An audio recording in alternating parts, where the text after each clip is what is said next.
ഒരാണും പെണ്ണും ഒന്നിച്ചിരിക്കുകയോ സംസാരിക്കുകയോ ചെയ്യുന്നത് പോലും തെറ്റാണെന്ന് കരുതിയിരുന്ന ഒരു കാലഘട്ടത്തിൽ ജീവിച്ച തലമുറയുണ്ട് ഇവിടെ. എന്നാൽ ജെൻസി പിള്ളേരോട് ആൺ പെൺ സൗഹൃദങ്ങൾ ശരിയല്ലെന്ന് പറഞ്ഞു നോക്കാമോ?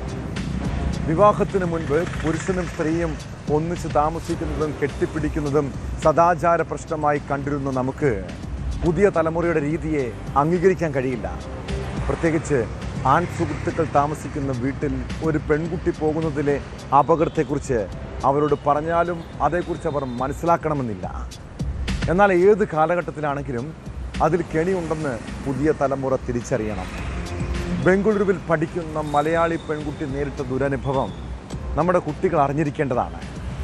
സുഹൃത്തുക്കളായ യുവാക്കളുടെ മുറിയിൽ വെച്ചാണ് കോട്ടയം സ്വദേശിനി ലൈംഗികപീഡനത്തിനിരയായത്. ആ കേസിനൊപ്പം മോഡലിംഗ് സ്വപ്നവുമായി ദുബായിൽ പോയി സെക്സ് റാക്കറ്റിൻ്റെ കെണിയിൽപ്പെട്ട യുവതികളുടെ ദുരിത കഥകളും വിശദമായി പരിശോധിക്കുകയാണ് പോലീസ് പട്രോൾ. സ്വാഗതം.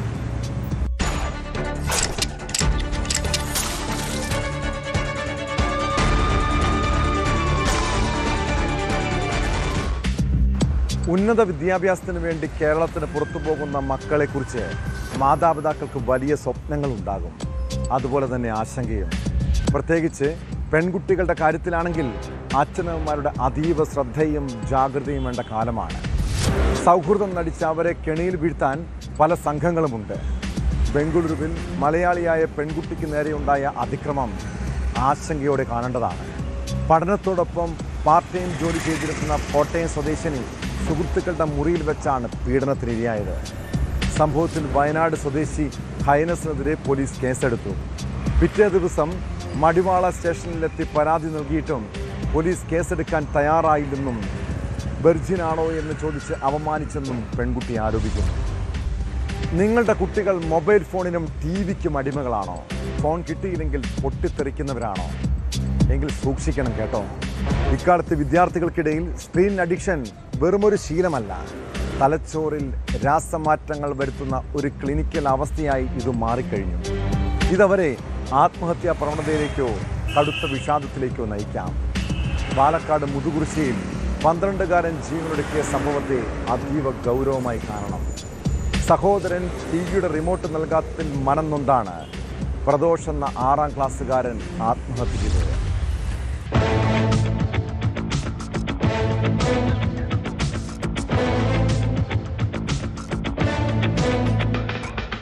രാവിലെയാണ് കുട്ടിയെ വീട്ടിൻ്റെ തട്ടിൻപുറത്ത് തൂങ്ങി മരിച്ച നിലയിൽ കണ്ടത്. സംഭവത്തെക്കുറിച്ച് പോലീസ് പറയുന്നത് ഇങ്ങനെ: മരിച്ച 12-കാരൻ പ്രദോഷിന് 2 വയസ്സിന് മൂത്ത ഒരു സഹോദരൻ കൂടിയുണ്ട്. സഹോദരൻ ടി-വിയിൽ ഒരു പരിപാടി കണ്ടുകൊണ്ടിരിക്കുകയായിരുന്നു. ഈ സമയത്താണ് പ്രദോഷ് റിമോട്ട് നൽകാൻ ആവശ്യപ്പെട്ടത്. എന്നാൽ സഹോദരൻ കൊടുത്തില്ല. തുടർന്ന് പിണങ്ങിയ പ്രദോഷ് തട്ടിൻപുറത്ത് കയറിയിരുന്നു. വീട്ടുകാർ ഇക്കാര്യം കണക്കിലെടുത്തില്ല. പിണങ്ങി തട്ടിൻപുറത്ത് കയറിയിരുന്നതാകുമെന്ന് കരുതി. പിന്നീട് കുട്ടിയെ കാണാതെ വന്ന് തിരക്കിയപ്പോഴാണ് തൂങ്ങിയ നിലയിൽ കണ്ടെത്തിയത്.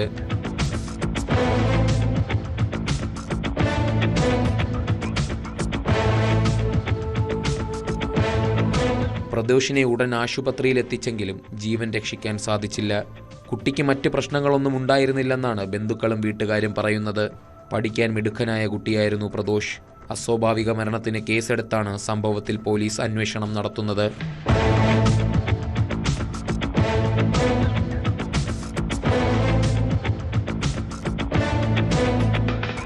ന്യൂസ് 18 പട്ടാമ്പി.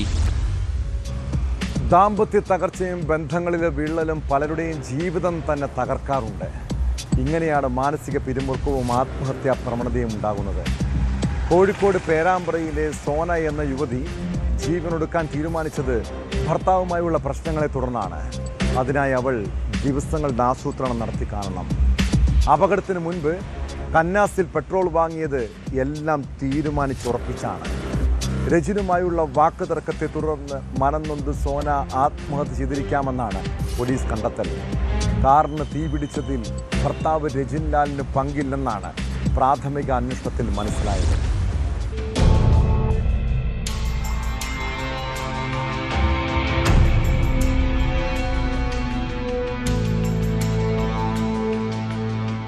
വെള്ളിയാഴ്ച രാത്രി 9 മണിയോടെ ബന്ധുവീട്ടിൽ നിന്നും റജിലിനൊപ്പം വീട്ടിലേക്ക് പോകുന്ന വഴി കയ്യിൽ കരുതിയിരുന്ന പെട്രോളിൽ സോന തീയിട്ടതാകാമെന്ന നിഗമനത്തിലാണ് പോലീസ്. കാർ കത്തിയത് ഷോർട്ട് സർക്യൂട്ട് മൂലമല്ലെന്ന് കണ്ടെത്തിയതിനു പിന്നാലെ പോലീസ് നടത്തിയ അന്വേഷണത്തിലാണ് സോന പെട്രോൾ വാങ്ങിയ വിവരം വ്യക്തമായത്. 60% പൊള്ളലേറ്റ് ചികിത്സയിൽ കഴിയുന്ന ഭർത്താവ് റിജിൻലാലിന്റെ മൊഴിയിലും കാറിനുള്ളിൽ പെട്രോളിന്റെ ഗന്ധം ഉണ്ടായിരുന്നുവെന്ന് പറയുന്നുണ്ട്.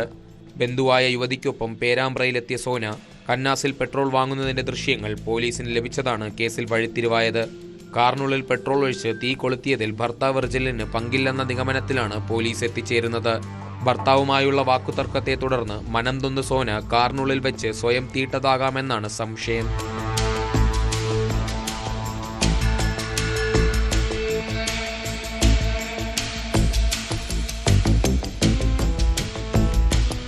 രാവിലെ വീട്ടിൽ നിന്നും കൊണ്ടുപോയ വലിയ ബാഗിലാണ് സോന പെട്രോൾ കന്ന സൂക്ഷിച്ചിരുന്നത്. ഈ ബാഗുമായാണ് പിന്നീട് ഭർത്താവിനൊപ്പം മടങ്ങിയതും. കാറിന്റെ പിൻസീറ്റിൽ നിന്നാണ് തീ പടർന്നതെന്ന നിഗമനത്തിന് ആക്കം കൂട്ടുന്നതാണ് മറ്റ് തെളിവുകളും.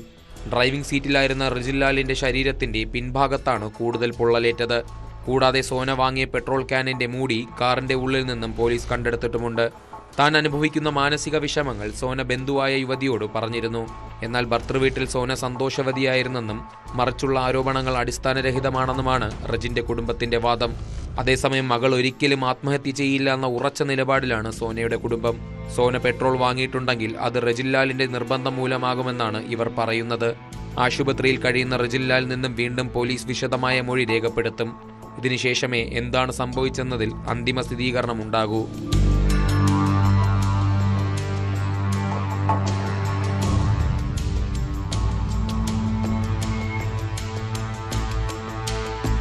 ന്യൂസ് 18 കോഴിക്കോട്.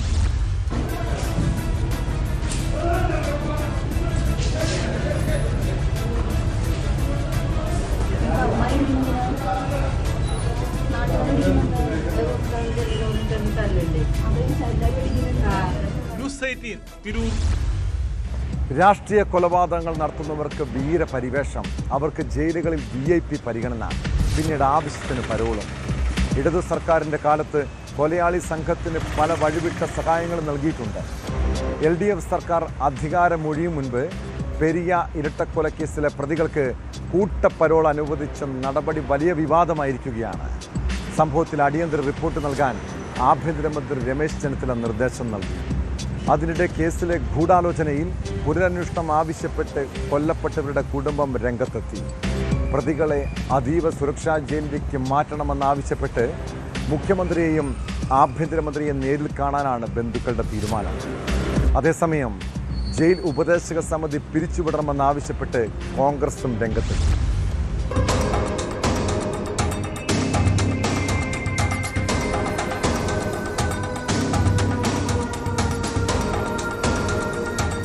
പെരിയ ഇരട്ടക്കൊല കേസിലെ പ്രതികൾക്ക് കൂട്ടപ്പരോൾ അനുവദിച്ചതിൽ ആഭ്യന്തരമന്ത്രി രമേശ് ചെന്നിത്തല അടിയന്തര റിപ്പോർട്ട് ആവശ്യപ്പെട്ടു. സംഭവം അടിയന്തരമായി പരിശോധിച്ച് റിപ്പോർട്ട് നൽകാൻ ആഭ്യന്തര വകുപ്പ് അഡീഷണൽ ചീഫ് സെക്രട്ടറി വിശ്വനാഥ് സിൻഹയോടാണ് ആവശ്യപ്പെട്ടത്. പരോൾ അനുവദിച്ചത് സംബന്ധിച്ചുള്ള എല്ലാ വസ്തുതകളും സമഗ്രമായി അന്വേഷിക്കണം. റിപ്പോർട്ട് ലഭിച്ച ശേഷം തുടർ നടപടി സ്വീകരിക്കാനാണ് തീരുമാനം. LDF സർക്കാർ അധികാരമൊഴിയുന്നതിന് തൊട്ടുമുമ്പാണ് ജയിൽ വകുപ്പ് പ്രതികൾക്ക് പരോളിന് അനുമതി നൽകിയത്. കേസിലെ 1-ാം പ്രതി ഉൾപ്പെടെ 5 പ്രതികൾക്കാണ് നിലവിൽ പരോൾ ലഭിച്ചിരിക്കുന്നത്.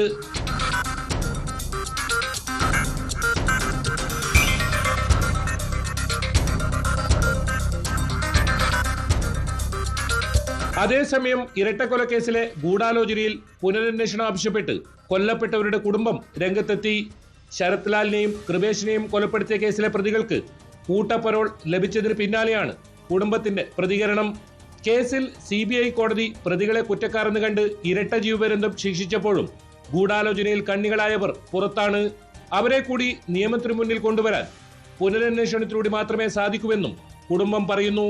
അനധികൃതമായി പരോൾ നൽകുന്നതിനെതിരെയുള്ള ശക്തമായ ഒരു പ്രതിഷേധം അറിയിക്കും. അതുപോലെ ഇനി അത് ഇത്തരം അനീതി പ്രവർത്തിക്കാൻ പാടില്ല. അപ്പം മുൻ സർക്കാരുകൾ ചെയ്തു കൂട്ടിയതിനെതിരെ നമ്മൾ ശക്തമായൊരു നിലപാട് ഉറച്ചിടാൻ പോകുന്നത്. കൂടാതെ നമ്മളൊരു പുനരന്വേഷണം, ഇതിൻ്റെ ഗൂഢാലോചന നടത്തിയ ഒരു 3-4 പേര് ഇപ്പോഴും ഇവിടെ പരസ്യം നടക്കുന്നുണ്ട്. അവർക്കെതിരെ ഒരു പുനരന്വേഷണത്തിന് വേണ്ടിയിട്ടുള്ള കാര്യങ്ങളും അതുപോലെ തന്നെ നമുക്ക് ജയിലിൽ ഇവർക്ക് കിട്ടുന്ന സൗകര്യങ്ങളുണ്ടല്ലോ, ഇപ്പോൾ പരോൾ പോലുള്ള കാര്യങ്ങൾ കിട്ടും പോലെ തന്നെ ജയിലിൽ അവർക്ക് സുഖവാസമാണ്.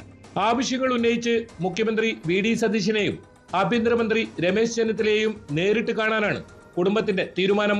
കണ്ണൂർ സെൻട്രൽ ജയിലിൽ പ്രതികൾക്ക് സുഖവാസം അനുഭവിക്കുകയാണെന്നും ഇവരെ വിയ്യൂരിലെ അതീവ സുരക്ഷാ ജയിലിലേക്ക് മാറ്റണമെന്നും കൊല്ലപ്പെട്ടവരുടെ കുടുംബം ആവശ്യപ്പെടുന്നു. അതേസമയം ജയിൽ ഉപദേശക സമിതി പിരിച്ചുവിടണമെന്നാണ് ജില്ലാ കോൺഗ്രസ് കമ്മിറ്റിയുടെ ആവശ്യം. കോടതി മുഖാന്തരമാണ് ഇവർക്ക് പരോൾ കിട്ടിയതെന്നാണ് പറഞ്ഞത്. സ്വാഭാവികമായും കോടതിയിൽ ഏതൊരു കാര്യത്തിനും അപേക്ഷ കൊടുക്കുമ്പോൾ സ്വാഭാവികമായും ഇങ്ങനെയുള്ള കാര്യങ്ങളിൽ പോലീസിനോട് റിപ്പോർട്ട് ചോദിക്കുക എന്ന കീഴ്വഴക്കം നമുക്ക് മുന്നിലുണ്ടായിട്ടുണ്ട്. പക്ഷേ പോലീസ് ഇപ്പോഴും പറയുന്നത് ഞങ്ങളോട് ചോദിച്ചിട്ടില്ല എന്നാണ് പോലീസ് പറയുന്നത്. ജയിൽ ഉപദേശക സമിതിയിൽ ജയരാജൻ ഉൾപ്പെടെയുള്ള CPMന്റെ കൊടും കുറ്റകൃത്യങ്ങൾക്ക് നേതൃത്വം കൊടുക്കുന്ന ആളുകളാണ് ഇപ്പോഴും അതിന്റെ തലപ്പത്തുള്ളത്.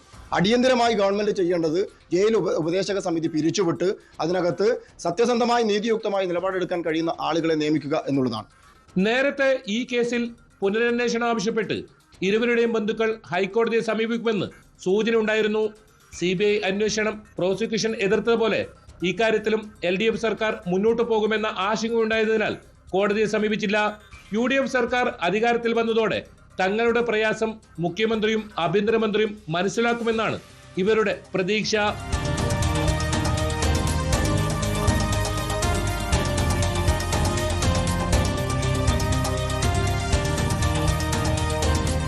KB Vyju, news 18, Kasaragod. ആശയത്തെ ആശയപരമായി നേരിടുക എന്നത് ആരോഗ്യപരമായ ജനാധിപത്യ സമൂഹത്തിൻ്റെ അടിസ്ഥാന തത്വമാണ്. ഏത് വിഷയത്തിലും വ്യത്യസ്ത അഭിപ്രായങ്ങളുണ്ടാകാം. എന്നാൽ അവയെ അക്രമത്തിലൂടെയോ വിദ്വേഷം പരത്തിയോ സൈബറിടത്ത് അപമാനിച്ചോ അടിച്ചമർത്തുന്നത് അംഗീകരിക്കാൻ കഴിയില്ല. എന്നാൽ നമ്മുടെ സമൂഹത്തിൽ ചില അനാരോഗ്യകരമായ പ്രവണതകൾ കാണുന്നുണ്ട്. രാഷ്ട്രീയ വിയോജിപ്പുള്ളവരെയും അവരുടെ കുടുംബാംഗങ്ങളെയും സൈബറിടത്ത് ആക്രമിക്കുന്ന രീതി. ഇങ്ങനെയുള്ള സാമൂഹ്യ വിരുദ്ധർക്കെതിരെ കർശനമായ നടപടിയാണ് വേണ്ടത്. ഏതാനും മാസങ്ങൾക്ക് മുൻപ് ഇടതു നേതാക്കന്മാരുടെ ഭാര്യമാരെ അടക്കം സോഷ്യൽ മീഡിയയിൽ അപമാനിച്ചൊരു സംഭവത്തിലേക്കാണ്. കേസിൽ കോൺഗ്രസ് പ്രവർത്തകൻ ആലപ്പുഴ സ്വദേശി സജിമോൻ അറസ്റ്റിലായി. വിദേശത്തായിരുന്ന ഇയാൾ തിരുവനന്തപുരം വിമാനത്താവളത്തിൽ എത്തിയപ്പോഴാണ് അറസ്റ്റ് ചെയ്തത്.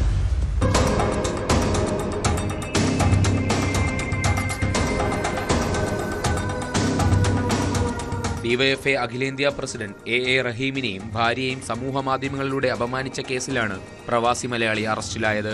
ആലപ്പുഴ സ്വദേശി സജിമോനെയാണ് Thiruvananthapuram medical college police arrest ചെയ്തത്. വിദേശത്തായിരുന്ന ഇയാൾ തിരുവനന്തപുരം വിമാനത്താവളത്തിൽ എത്തിയപ്പോഴായിരുന്നു അറസ്റ്റ്. പ്രതിയെ പിന്നീട് ജാമ്യം നൽകി വിട്ടയച്ചു.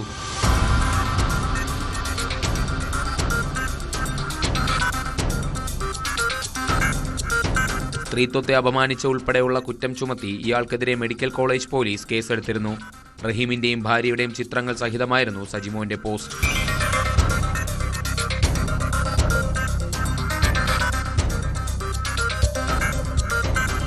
ന്യൂസ് 18 തിരുവനന്തപുരം.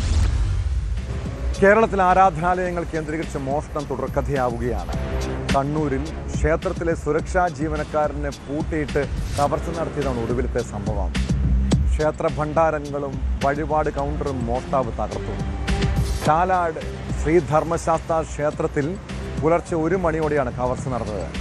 ഏകദേശം 20,000 രൂപ മോഷണം പോയതായി ടൗൺ പോലീസിന് നൽകിയ പരാതിയിൽ പറയുന്നു. മോഷണത്തിന് ശേഷം തൊട്ടടുത്ത വീട്ടിലെത്തി കള്ളൻ വസ്ത്രം മാറിയാണ് സ്ഥലം വിട്ടത്. സംഭവത്തിൽ പോലീസ് കേസെടുത്ത് അന്വേഷണം ആരംഭിച്ചു.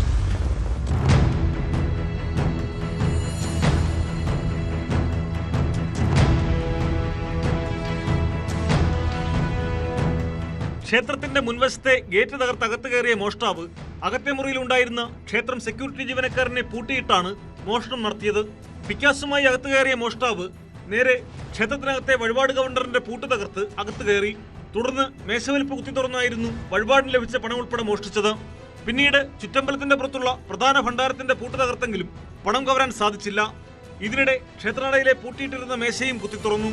വഴിപാട് കൗണ്ടറിന് സമീപത്തെ ഭണ്ഡാരം തകർത്തും പണം മോഷ്ടിച്ചിട്ടുണ്ട്.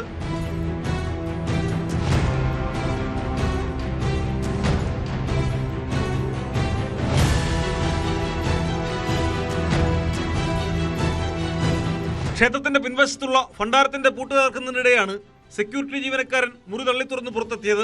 മോഷ്ടാവും സെക്യൂരിറ്റി ജീവനക്കാരനുമായി മൽപ്പിടുത്തമുണ്ടായി.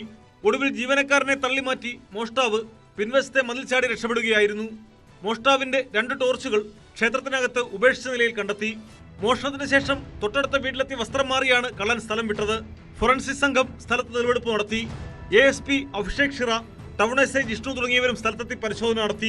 സംഭവത്തിൽ അന്വേഷണം ഊർജിതമാക്കിയതായി പോലീസ് അറിയിച്ചു.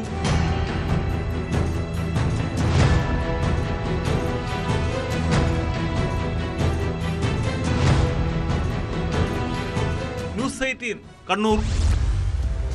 മക്കൾ ജോലിക്ക് പോകുന്ന കുടുംബങ്ങളിൽ പകൽ സമയങ്ങളിൽ വൃദ്ധ മാതാപിതാക്കൾ തനിച്ചായിരിക്കും അല്ലേ? അങ്ങനെ ഒറ്റയ്ക്കായിരിക്കുന്ന സാഹചര്യങ്ങളിൽ വയോധികരുടെ സുരക്ഷ വലിയൊരു ചോദ്യചിഹ്നമാണ്. കാരണം ഇക്കാലത്ത് ആരെയും വിശ്വസിക്കാൻ കഴിയില്ല. ബന്ധുക്കളും അയൽവാസികളും ഒക്കെ വീട്ടിലെത്തുമ്പോഴും ശ്രദ്ധയും ജാഗ്രതയും വേണം. മലപ്പുറം വണ്ടൂരിൽ സുഹൃത്തിനെ അന്വേഷിച്ചെത്തി കിടപ്പ് രോഗിയായ അമ്മയുടെ സ്വർണ്ണമാല മോഷ്ടിച്ച അയൽവാസിയെക്കുറിച്ചാണ് പറഞ്ഞു വരുന്നത്. എഴുന്നേൽക്കാൻ പോലും ആകാതെ കട്ടിൽ കിടക്കുകയായിരുന്ന വയോധികയുടെ മാല പൊട്ടിച്ച് കടന്നു കളഞ്ഞ കേസിൽ പ്രതിയെ പോലീസ് അറസ്റ്റ് ചെയ്തു. വണ്ടൂർ വാണിയമ്പലം സ്വദേശി രതീഷാണ് പിടിയിലായത്.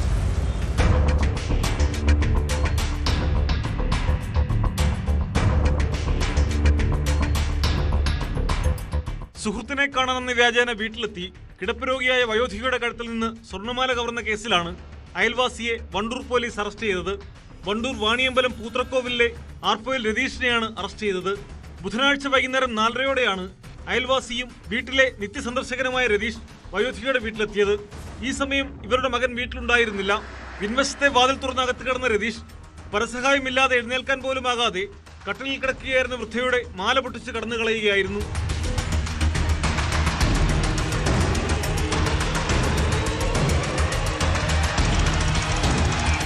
മകൻ തിരിച്ചെത്തിയപ്പോഴാണ് മോഷണവിവരം പുറത്തറിയുന്നത്. ഉടൻ വണ്ടൂർ പോലീസിൽ പരാതി നൽകി.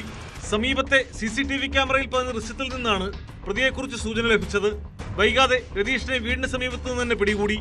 ആഭരണം വണ്ടൂരിലെ സ്വർണ്ണക്കടയിൽ വിറ്റ് അതിന്റെ പണവും പോക്കറ്റിലിട്ട് മദ്യലഹരിയിലായിരുന്നു പ്രതിയെന്ന് പോലീസ് പറഞ്ഞു.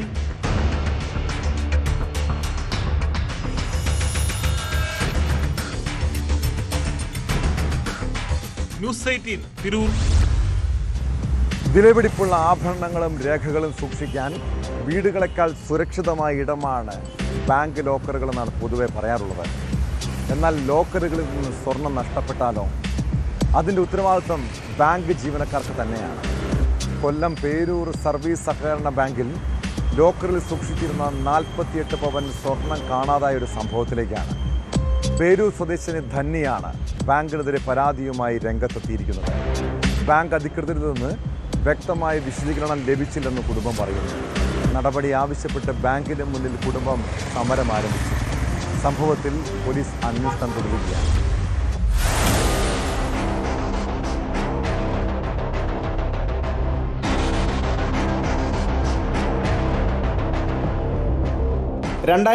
ലാണ് പേരൂർ സ്വദേശിയായ ധന്യ സർവീസ് സഹകരണ ബാങ്കിൽ ലോക്കർ എടുത്തത്. പിന്നീട് ഘട്ടം ഘട്ടമായി 48 പവൻ സ്വർണം ലോക്കറിൽ നിക്ഷേപിക്കുവാൻ വെച്ചു. 2024 ഡിസംബർ 10 ബാങ്കിലെത്തി ഒരു കൈച്ചെയിൻ മാത്രമെടുത്ത് മടങ്ങിയിരുന്നു. എന്നാൽ ഈ വർഷം ഏപ്രിൽ 27 വീണ്ടും ബാങ്കിലെത്തി. ലോക്കർ പരിശോധിച്ചപ്പോഴാണ് സ്വർണം കാണാനില്ലെന്ന് മനസ്സിലായത്. തുടർന്ന് ബാങ്ക് അധികൃതരെ വിവരമറിയിച്ചെങ്കിലും വ്യക്തമായ മറുപടി ലഭിച്ചില്ലെന്നാണ് ധന്യയുടെ ആരോപണം. എൻ്റെ ഈ വിഷയം ഞാൻ കഴിഞ്ഞ ആഴ്ച ബാങ്കിൽ വീണ്ടും വന്നായിരുന്നു. ഞാൻ സെക്രട്ടറി അർച്ചന മാഡത്തിനെ വന്ന് കണ്ടു. എൻ്റെ കാര്യങ്ങൾ എന്തോയും മാഡത്തിന് എന്തെങ്കിലും പ്രൈമറി ആയിട്ട് എൻക്വയറി നടത്താൻ പറ്റുമോ എന്ന് ചോദിച്ചു. അപ്പോൾ മാഡം എന്നോട് പറഞ്ഞൊരു കാര്യമുണ്ട്, ധന്യ മറ്റേതെങ്കിലും ലോക്കറിലുണ്ടോ എന്ന് നോക്കട്ടെ എന്ന് പറയും. മാഡത്തിൻ്റെ ആ ഒരു മറുപടിയാണ് എനിക്ക് വീണ്ടും പ്രതീക്ഷകൾ തരുന്നത്. എനിക്കന്ന് എൻ്റെ അച്ഛനും ഈ ബാങ്കിൽ വന്നു. അപ്പോഴും ഇവിടുത്തെ ലോക്കർ കഴിഞ്ഞ് വിധു എന്ന് പറഞ്ഞ എണ്ണം പറഞ്ഞു, 10 ദിവസത്തിന് ഇത് കണ്ടുപിടിച്ച് തരാം എന്നൊരു മറുപടി പറയും. പക്ഷേ ഇതുവരെയും ആ ഒരു വ്യക്തമായ ഒരു തീരുമാനം ആരും പറയുന്നില്ല. ഇന്നാവട്ടെ നാളെ ആട്ടെ ബോർഡ് മീറ്റിംഗ് കൂടട്ടെ അവർ നോക്കട്ടെ എന്ന് പറയുന്നതല്ലാതെ വ്യക്തമായ ഒരു മറുപടി എനിക്ക് തരുന്നില്ല. സംഭവത്തിൽ കിളിയല്ലൂർ പോലീസിൽ പരാതി നൽകിയെങ്കിലും ഇതുവരെയും സ്വർണം കണ്ടെത്താനോ സംഭവത്തിൽ വ്യക്തത വരുത്താനോ കഴിഞ്ഞിട്ടില്ലെന്ന് കുടുംബം ആരോപിക്കുന്നു. എന്നാൽ പരാതി ഉന്നയിച്ച ഉടൻ തന്നെ പോലീസിനെ വിവരമറിയിച്ചിരുന്നു എന്നാണ് ബാങ്ക് ഭരണസമിതിയുടെ വിശദീകരണം. അതേസമയം സ്വർണം എവിടെ പോയെന്ന കാര്യത്തിൽ ഇപ്പോഴും വ്യക്തതയില്ല. സംഭവവുമായി ബന്ധപ്പെട്ട് കിളിയല്ലൂർ പോലീസ് ബാങ്കിലെത്തി രേഖകൾ പരിശോധിച്ചു. പരാതിയിൽ അന്വേഷണം പുരോഗമിക്കുകയാണെന്ന് പോലീസ് അറിയിച്ചു. ജീവനക്കാരെ കേന്ദ്രീകരിച്ചാണ് അന്വേഷണം പുരോഗമിക്കുന്നത്. കൃത്യമായ ഉറപ്പും നടപടിയും ലഭിക്കുന്നതുവരെ സമരം തുടരുമെന്നാണ് യുവതിയുടെയും കുടുംബത്തിന്റെയും നിലപാട്.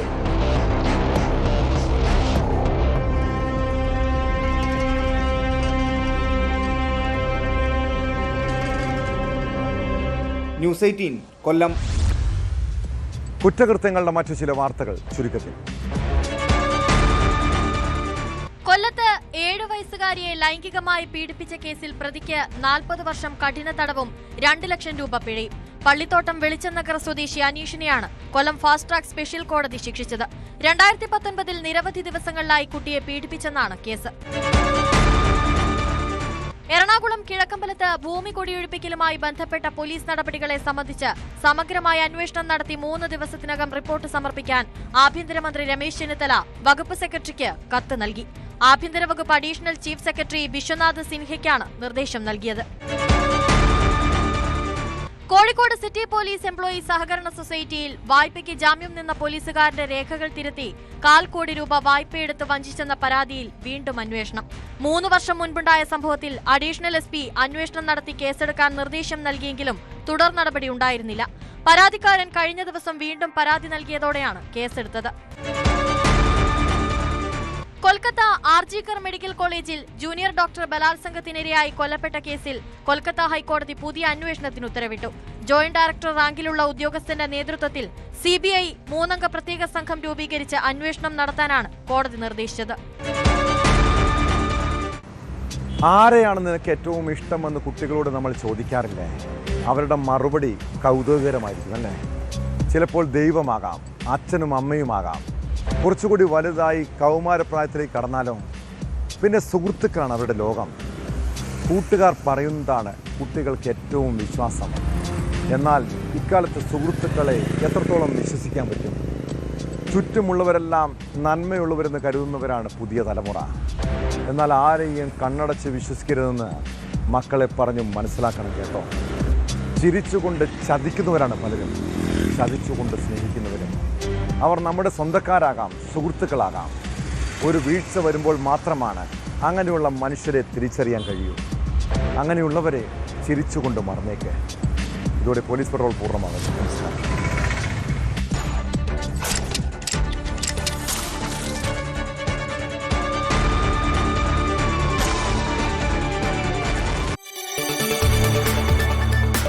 കൂടുതൽ വാർത്തകൾക്ക് News 18 Keralam YouTube channel subscribe ചെയ്യുക.